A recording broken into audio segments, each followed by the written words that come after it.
I won't say that there could be no other writer to talk about than Proust, but Proust is clearly has a special affinity with so many of the subjects that have surfaced in Edmund's career. My very first experience of Proust was with my grandmother, appropriately enough. And you have to begin, if you begin with Proust with your grandmother, Proust begins with his grandmother, so it's all rather wonderful. And in her study was her collection of Proust. I remember being a teenager, very gauche teenager, and going, I used to go and see her a lot. She was, amongst other things, a poet. And I would take my very jeune scribblings, and she would completely unforgivingly critique them, which is quite good in a grandmother, I think. And she would say, "And have you read Proust yet?" And I would say, "Well, no." And she said, "You will." And then I actually read Proust for the very first time when I was studying English at Cambridge, and there's a French paper. We were talking about this just a minute ago, and you have to do a French paper, and that was my first experience. I've been reading Proust badly in French, but passionately in English. And then I've just been reading and rereading Proust for the last 30 years. I find it hard to think of a more Proustian writer, someone who takes you back repeatedly and in whom I encounter different things on all kinds of levels. So I can remember my very first readings of Proust, the sort of just the kind of delight in the sort of immersiveness of the prose and the breathlessness of the sentences, that wonderful, extraordinary sense of never being able to finish. I lived with Proust through the writing, the 10 years of journeying and thinking and writing and researching that.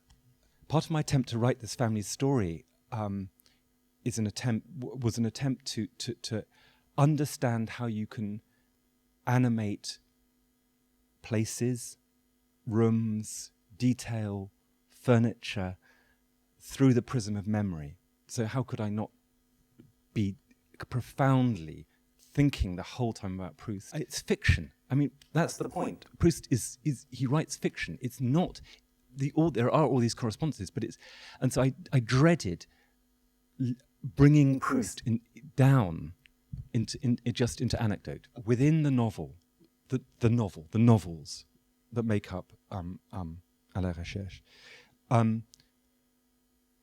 People keep encountering real buildings, particular paintings, and invented buildings and inventing places, and real people. And so there's this extraordinary, complicated sense of the contingency of storytelling, that there can be real things which work in particular ways, and there can be imagined things which are more powerful than that. And both of those things work on each other all the time. Proust is profoundly interested in the somatic, in the bodily. You know, he really is. You know, and I hate it when people talk about Proust as sort of the abstraction of Proust.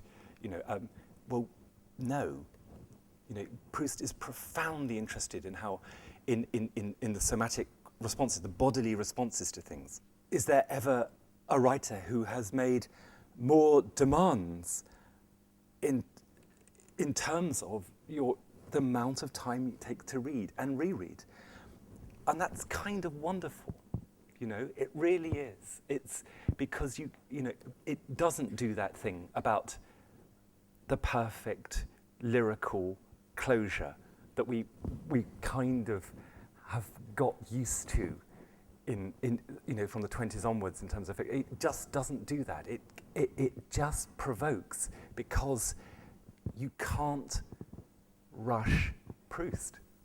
I take a long time with things, and weirdly I had to learn Japanese and write a book about Bernard Leach in order to make the next kind of pots. And I'm slightly convinced that this memoir was a very, very long-winded way of making the next kind of work that I want to make. There's so much pleasure in Proust. I mean, what we've completely left out so far is the humour of Proust. You know, the extraordinary, fantastic joy in other people's language and other people's writing, which happens in the novels. People imagine, who haven't read Proust, is this sort of terrifying 15,000-page homogeneous, sleepy drift, but it's so full of grit. Even when one is no longer attached to things, it's still something to have been attached to them, because it was always for reasons which other people didn't grasp. There are always readers, aren't there? I mean, you can never say this is a terrible time for books, or, you know, a Kindle will kill the book, or, you know, people are watching too much television and playing. It's not true. It's not true. People will always find books. They will always find Proust. I mean, they will always find Proust. Thank you to Edmund for such a wonderfully, not just eloquent, but I have to say creative reflection this evening on Proust and on pots and on so much in the space in between. So thank you for coming tonight, and above all, thank you to Edmund. Thank you very much for coming. Thank you very much, and thank you, Boyd.